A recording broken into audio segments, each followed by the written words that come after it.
Hello students, welcome back to my channel. अगर आपने अभी तक मेरे चैनल को सब्सक्राइब नहीं किया है तो जल्दी से चैनल को सब्सक्राइब कर लीजिए और बेल नोटिफिकेशन भी ज़रूर दबा दीजिएगा ताकि आपको आने वाले वीडियोस की नोटिफिकेशंस भी टाइम पे मिलते रहें। सो असेसमेंट फॉर लर्निंग सब्जेक्ट जो आपके बीएड में लगता है, उसका हम एक टॉपिक तो ऑलरेडी डिस्कस कर चुके हैं जो कि है मेजरमेंट, मापन।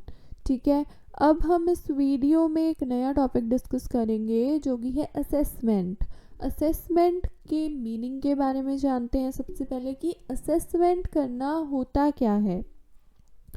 ठीक है, सो असेसमेंट क्या होता है। असेसमेंट विद रिस्पेक्ट टू, अगर हम बात करें असेसमेंट ऑफ लर्निंग सब्जेक्ट की, तो यहाँ पे हम किसका असेसमेंट कर रहे हैं, किसको जांच रहे हैं, बच्चों को।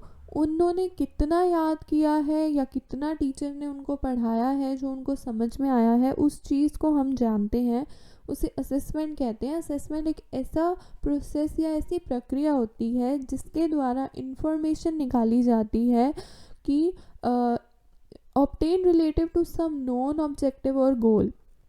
अगर आपको सिंपली असेसमेंट का टॉपिक शुरू करना है तो आप असेसमेंट के मीनिंग से, उसके डेफिनेशन से शुरू कर सकते हैं।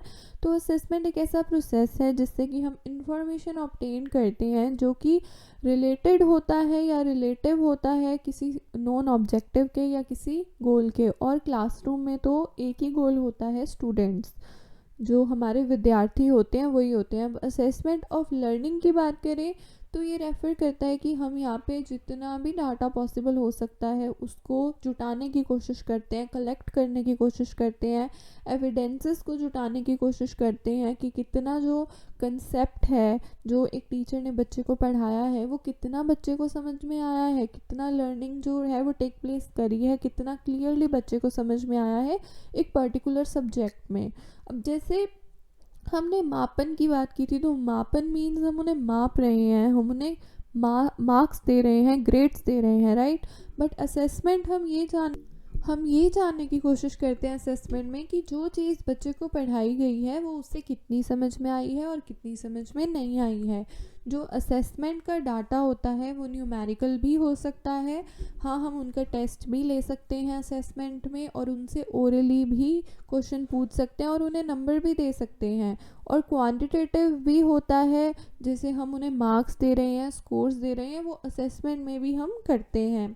ठीक है, एंड क्वालिटेटिव भी यहाँ पे हो सकता है, जैसे हमें ये पता चलता है कि अगर बच्चे को चीज़ समझ में नहीं आ रही है तो हम उससे फीडबैक लेते हैं और हमें ये चीज़ जानने को मिलती है कि क्यों नहीं समझ में आ रही है। ठीक है, उसका इंटरेस्ट किस जगह है, कौन से सब्जेक्ट में ज़्यादा है, कौन से सब्जेक्ट में कम है, ये भी हमें पता चल जाता है।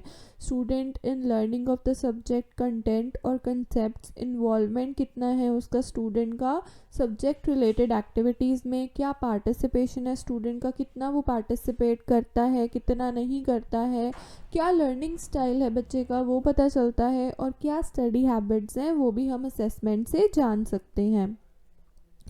सारे जो ऑल के जो एस्पेक्ट्स हैं स्टूडेंट लर्निंग डाटा के, इनको हम कलेक्ट करते हैं असेसमेंट की प्रक्रिया में, असेसमेंट के प्रोसेस में। एक असेसमेंट जो है लर्निंग का इज़ ऑलवेज और विद द स्पेसिफिक या डेफिनाइट पर्पस की वजह से ही हम असेसमेंट करते हैं। अब यहाँ पे असेसमेंट कितने तरीके के होते हैं, जब आप वो पढ़ोगे तब आपको असेसमेंट का टॉपिक बहुत अच्छे से क्लियर हो जाएगा। क्योंकि हम असेसमेंट में आपको एक ओवरव्यू दे देती हूँ कि जो असेसमेंट होता है ना उसमें हम एक तो ईयरली असेसमेंट करते हैं और एक एंड में असेसमेंट भी करते हैं।